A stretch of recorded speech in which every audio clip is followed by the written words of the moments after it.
گا. بچہ شریر ہے. بھائی صاحب نے کہا ٹی وی اور کمپیوٹرز میں ہی زیادہ وقت لگاتا ہے, کھیلنے میں ہی وقت لگاتا ہے, کہنا نہیں مانتا ہے. ابھی جیسے آپ نے فرمایا اس سے بیشتر کالر کے جواب میں, اب اس کالر کے بچے کی تربیت کے لیے کیا کیا جائے؟ نبی کریم صلی اللہ تعالی علیہ وآلہ وصحبہ وسلم نے خیر خواہی کے باب میں کوئی دقیقہ فروگزاشت نہیں کیا ہے, کوئی کسر اور کوئی رمق باقی نہیں رکھی ہے. حضور نبی کریم علیہ السلام نے بڑی دل سوزی کے ساتھ نصیحت فرمائی امت کی. نبی پاک علیہ السلام نے جس ماحول میں انقلاب برپا کیا, آپ سوچیں کہ وہ ماحول کیا تھا. جو لوگ بے حیائی میں مبتلا تھے, عبادت و بندگی کا کوئی تصور نہیں تھا, جن کی جبینیں مختلف قسم کے معبودان باطلہ کی بارگاہوں میں جھکا کرتی تھی, رسول رحمت علیہ السلام نے ان میں ایسی تعلیم دی اور ایسا ان کے اندر انقلاب برپا کیا کہ وہ خدائے واحد کی عبادت اور بندگی کرنے والے بن گئے. اس کے لیے محنتیں کی ہے رسول پاک علیہ السلام نے. حالانکہ آپ اللہ کے نبی ہیں, معجزانہ طور پر حضور نبی کریم علیہ السلام پہ ہم معجزات دکھا کر بھی دنیا والوں کو حق کی طرف بلا سکتے تھے. ویسا آپ کی زندگی مبارک کا ایک ایک جزو و کل بھی قدرت خداوندی کی عظیم دلیل اور نمونہ ہے, لیکن رسول پاک علیہ السلام نے تبلیغی مساعی جمیلہ انجام دی ہیں. حبیب پاک علیہ السلام نے مخالفتوں کا سامنا کیا ہے اور ان کے درمیان آپ علیہ السلام نے دل سوزی کے ساتھ حق کا پرچم بلند کیا ہے. حتیٰ کہ رسول کریم علیہ السلام کی اس حرص اور خواہش پر اللہ نے فرمایا فَلَعَلَّكَ بَاخِعٌ نَفْسَكَ عَلَىٰ أَلَّا يُؤْمِنُوا بِهَذَا الْحَدِيثِ أَسَفًا. اے میرے محبوب, اتنے غمزدہ ہیں آپ, اتنے متفکر ہیں کہ کیا یہ ایمان نہیں لاتے ہیں تو آپ اس پر غم کرتے ہوئے کہ اپنے آپ کو نقصان پہنچا دیں گے.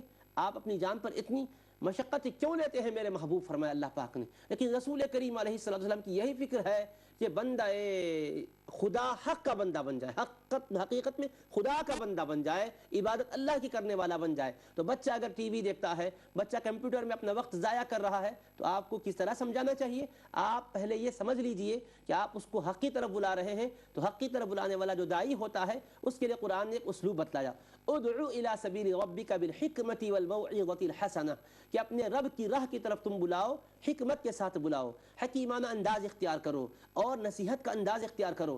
ایسے انداز سے گفتگو کرو کہ اس کے دل کی گہرائیوں میں آپ کی بات اثر انداز ہو جائے. اس کو یہ بتلائیے کہ اس کے فوائد کیا ہیں جس طرف آپ بلا رہے ہیں, اگر یہ کام نہ کرے تو اس کے نقصان کیا ہیں, مضرتیں کیا ہیں, خسارے کیا ہیں, وقت کو ضائع کرنے پر کتنی بڑی گرفت ہوتی ہے. رسول کریم علیہ السلام کی احادیث کریمہ سنائیں. اللہ کے حبیب علیہ السلام ارشاد فرماتے ہیں الکیس من دان نفسہ وعمل لما بعد الموت. عقل مند آدمی وہ ہے, دانشور آدمی وہ ہے جو اپنے نفس کو اپنے ہاتھ میں رکھے, نفس کی باغ ڈور کو اپنے ہاتھ میں رکھے, جو من میں آ رہا ہے وہ نہ کرے, جو رب چاہتا ہے وہ کرے. اپنی خواہش کی پیروی نہ کرے.